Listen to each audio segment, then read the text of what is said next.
अथ अष्टादशोऽध्यायः। मोक्षसंन्यासयोगः। अर्जुन उवाच सन्न्यासस्य महाबाहो तत्त्वमिच्छामि वेदितुम्, त्यागस्य च हृषीकेश पृथक् केशिनिषूदन। श्रीभगवानुवाच काम्यानां कर्मणां न्यासं सन्न्यासं कवयो विदुः, सर्वकर्मफलत्यागं प्राहुस्त्यागं विचक्षणाः। त्याज्यं दोषवदित्येके कर्म प्राहुर्मनीषिणः, यज्ञदानतपः कर्म न त्याज्यमिति चापरे। निश्चयं शृणु मे तत्र त्यागे भरतसत्तम, त्यागो हि पुरुषव्याघ्र त्रिविधः सम्प्रकीर्तितः। यज्ञदानतपः कर्म न त्याज्यं कार्यमेव तत्, यज्ञो दानं तपश्चैव पावनानि मनीषिणाम्। एतान्यपि तु कर्माणि सङ्गं त्यक्त्वा फलानि च कर्तव्यानीति मे पार्थ निश्चितं मतमुत्तमम्। नियतस्य तु सन्न्यासः कर्मणो नोपपद्यते, मोहात् तस्य परित्यागः तामसः परिकीर्तितः। दुःखमित्येव यत्कर्म कायक्लेशभयात् त्यजेत्, स कृत्वा राजसं त्यागं नैव त्यागफलं लभेत्। कार्यमित्येव यत्कर्म नियतं क्रियतेऽर्जुन, सङ्गं त्यक्त्वा फलं चैव सत्यागः सात्विको मतः। न द्वेष्ट्यकुशलं कर्म कुशलेनानुषज्यते, त्यागी सत्त्वसमाविष्टः मेधावी छिन्न संशयः। न हि देहभृता शक्यं त्यक्तुं कर्माण्यशेषतः, यस्तु कर्मफलत्यागी सत्यागीत्यभिधीयते। अनिष्टमिष्टं मिश्रं च त्रिविधं कर्मणः फलं, भवत्यत्यागिनां प्रेत्य न तु सन्न्यासिनां क्वचित्। पञ्चैतानि महाबाहो कारणानि निबोध मे, साङ्ख्ये कृतां ते प्रोक्तानि सिद्धये सर्वकर्मणाम्। अधिष्ठानं तथा कर्ता करणं च पृथग्विधं, विविधाश्च पृथक् चेष्टाः दैवं चैवात्र पञ्चमम्। शरीरवाङ्मनोभिर्यत् कर्म प्रारभते नरः, न्याय्यं वा विपरीतं वा पञ्चैते तस्य हेतवः। तत्रैवं सति कर्तारम् आत्मानं केवलं तु यः पश्यत्यकृतबुद्धित्वात् न स पश्यति दुर्मतिः। यस्य नाहं कृतो भावः बुद्धिर्यस्य न लिप्यते, हत्वापि स इमाल्लोकान् न हन्ति न निबध्यते। ज्ञानं ज्ञेयं परिज्ञाता त्रिविधा कर्म चोदना, करणं कर्म कर्तेति त्रिविधः कर्म संग्रहः। ज्ञानं कर्म च कर्ता च त्रिथैव गुणभेदतः, प्रोच्यते गुणसङ्ख्याने यथावच्छृणुतान्यपि। सर्वभूतेषु येनैकं भावमव्ययमीक्षते, अविभक्तं विभक्तेषु तज्ज्ञानं विद्धि सात्विकं। पृथक्त्वेन तु यज्ज्ञानं नानाभावान् पृथग्विधान् वेत्ति सर्वेषु भूतेषु तज्ज्ञानं विद्धि राजसं। यत्तु कृत्स्नवदेकस्मिन् कार्ये सक्तमहैतुकम्, अतत्त्वार्थवदल्पं च तत्तामसमुदाहृतम्।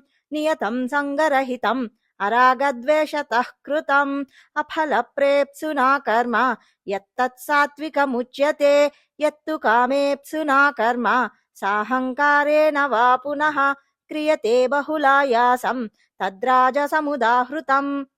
अनुबन्धं क्षयं हिंसाम् अनपेक्ष च पौरुषं, मोहादारभ्यते कर्म यत्तत्तामसमुच्यते। मुक्तसङ्गो नहं वादी धृत्युत्साहसमन्वितः, सिद्ध्यसिद्ध्योर्निर्विकारः कर्ता सात्विक उच्यते। रागी कर्मफलप्रेप्सुः लुब्धो हिंसात्मको शुचिः, हर्षशोकान्वितः कर्ता राजसः परिकीर्तितः। अयुक्तः प्राकृतस्तब्धः शठो नैष्कृतिकोलसः, विषादी दीर्घसूत्री च कर्ता तामस उच्यते।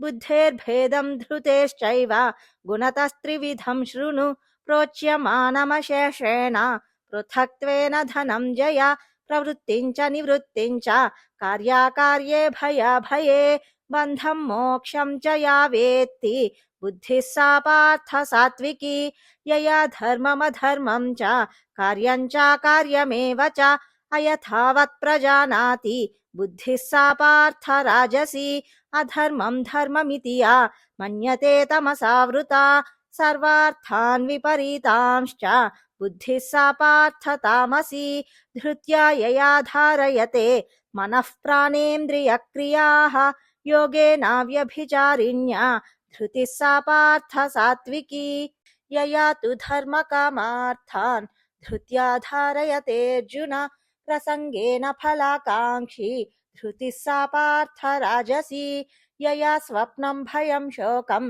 विषादं मदमेव च न विमुञ्चति दुर्मेधाः धृतिः सा तामसी मता सुखं त्विदानीं त्रिविधं शृणु मे भरतर्षभ अभ्यासाद्रमते यत्र दुःखान्तञ्च निगच्छति यत्तदग्रे विषमिव परिणामे मृतोपमम् तत्सुखं सात्विकं प्रोक्तम् आत्मबुद्धिप्रसादजं विषयेन्द्रियसंयोगात् यत्तदग्रे मृतोपमम् परिणामे विषमिव तत्सुखं राजसं स्मृतम् यदग्रे चानुबन्धे च सुखं मोहनमात्मनः निद्रालस्य प्रमादोत्थं तत्तामसमुदाहृतं न तदस्ति पृथिव्यां वा दिवि देवेषु वा पुनः सत्वं प्रकृतिजैर्मुक्तं यदेभिः स्यात् त्रिभिर्गुणैः ब्राह्मणक्षत्रियविषां शूद्राणां च परं तप कर्माणि प्रविभक्तानि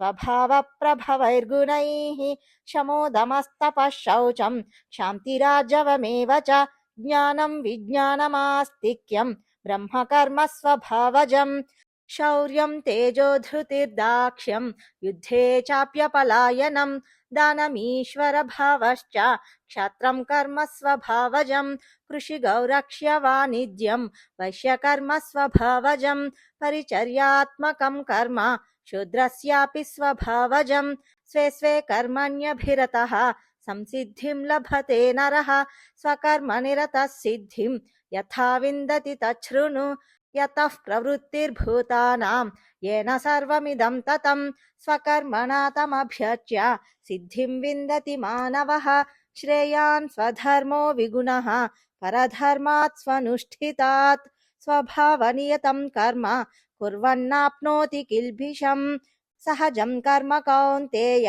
सदोषमपि न त्यजेत् सर्वारम्भा हि दोषेण धूमेनाग्निरिवावृताः असक्तबुद्धिः सर्वत्र जितात्मा विगतस्पृहः नैष्कर्म्यसिद्धिं परमां सन्न्यासेनाधिगच्छति सिद्धिं प्राप्तो यथा ब्रह्म तथाप्नोति निबोध मे समासेनैव कौन्तेय निष्ठा ज्ञानस्य या परा बुद्ध्या विशुद्धया युक्तः धृत्यात्मानं नियम्य च शब्दादीन् विषयांस् त्यक्त्वा रागद्वेषव्युदस्य च विविक्तसेवी लघ्वाशी यतवाक्कायमानसः ध्यानयोगपरो नित्यं वैराग्यं समुपाश्रितः अहङ्कारं बलं दर्पं कामं क्रोधं परिग्रहं विमुच्य निर्ममः शान्तः ब्रह्मभूयाय कल्पते ब्रह्मभूतः प्रसन्नात्मा न शोचति न काङ्क्षति समः सर्वेषु भूतेषु मद्भक्तिं लभते पराम् भक्त्या मामभिजानाति यावान्यश्चास्मि तत्त्वतः ततो मां तत्त्वतो ज्ञात्वा विशते तदनन्तरं सर्वकर्माण्यपि सदा कुर्वाणो मद्व्यपाश्रयः मत्प्रसादादवाप्नोति शाश्वतं पदमव्ययम् चेतसा सर्वकर्माणि मयि सन्न्यस्य मत्परः बुद्धियोगमुपाश्रित्य मच्चित्तः सततं भव मच्चित्तः सर्वदुर्गाणि मत्प्रसादात् तरिष्यसि अथ चेत्त्वमहङ्कारात् न श्रोष्यसि विनङ्क्ष्यसि यदहङ्कारमाश्रित्य न योत्स्य इति मन्यसे मिथ्यैष व्यवसायस्ते प्रकृतिस्त्वां नियोक्ष्यति स्वभावजेन कौन्तेय निबद्धस्वेन कर्मणा कर्तुं नेच्छसि यन्मोहात् करिष्यस्य वशोऽपि तत् ईश्वरः सर्वभूतानां हृद्देशेऽर्जुन तिष्ठति भ्रामयन् सर्वभूतानि यन्त्रारूढानि मायया तमेव शरणं गच्छ सर्वभावेन भारत तत्प्रसादात् परां शान्तिं स्थानं प्राप्स्यसि शाश्वतम् इति ते ज्ञानमाख्यातं गुह्याद् गुह्यतरं मया विमृश्यैतदशेषेण यथेच्छसि तथा कुरु सर्वगुह्यतमं भूयः शृणु मे परमं वचः इष्टोऽसि मे दृढमिति ततो वक्ष्यामि ते हितम् मन्मना भव मद्भक्तः मद्याजी मां नमस्कुरु मामे वैश्यसि सत्यं ते प्रतिजाने प्रियोऽसि मे सर्वधर्मान् परित्यज्य मामेकं शरणं व्रज अहं त्वा सर्वपापेभ्यः मोक्षयिष्यामि मा शुचः इदं ते न तपस्काय न भक्ताय कदाचन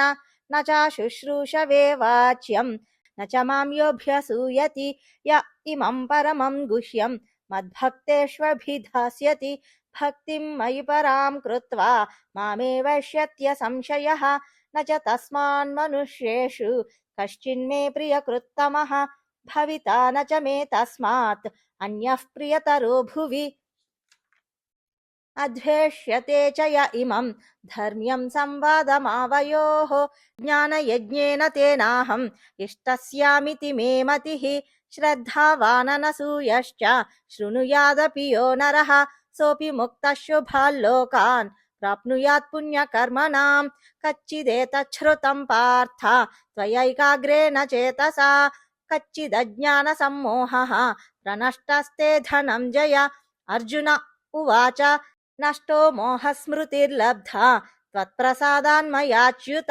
स्थितोऽस्मि गतसन्देहः करिष्ये वचनं तव संजय उवाच इत्यहं वासुदेवस्य पार्थस्य च महात्मनः संवादमिममश्रौषम् अद्भुतं रोमहर्षणं व्यासप्रसादात् श्रुतवान् इमं गुह्यतमं परं योगं योगेश्वरात् कृष्णात् साक्षात् कथयत स्वयं राजन् संस्मृत्य संवादमिममद्भुतं केशवार्जुनयोः पुण्यं हृष्यामि च मुहुर्मुहुः तच्च संस्मृत्य रूपमत्यद्भुतं हरेः विस्मयो मे महान् राजन् हृष्यामि च पुनः पुनः यत्र योगेश्वरः कृष्णः यत्र पार्थो धनुर्धरः तत्र श्रीर्विजयो भूतिः ध्रुवा नीतिर्मतिर्मम यत्र योगेश्वरः कृष्णः यत्र पार्थो धनुर्धरः तत्र श्रीर्विजयो भूतिः ध्रुवा नीतिर्मतिर्मम यत्र योगेश्वरः कृष्णः यत्र पार्थो धनुर्धरः तत्र श्रीर्विजयो भूतिः ध्रुवा नीतिर्मतिर्मम ॐ तत्सदिति श्रीमन्महाभारते शतसाहस्रिकायां संहितायां वैयासिक्यां श्रीमद्भीष्मपर्वणि श्रीमद्भगवद्गीतासु उपनिषत्सु ब्रह्मविद्यायां योगशास्त्रे श्रीकृष्णार्जुनसंवादे मोक्षसंन्यासयोगो नाम अष्टादशोऽध्यायः सर्वधर्मान् परित्यज्य मामेकं शरणं व्रज अहं त्वा सर्वपापेभ्यः मोक्षयिष्यामि मा शुचः श्रीकृष्णार्पणमस्तु ॐ तत्सत्।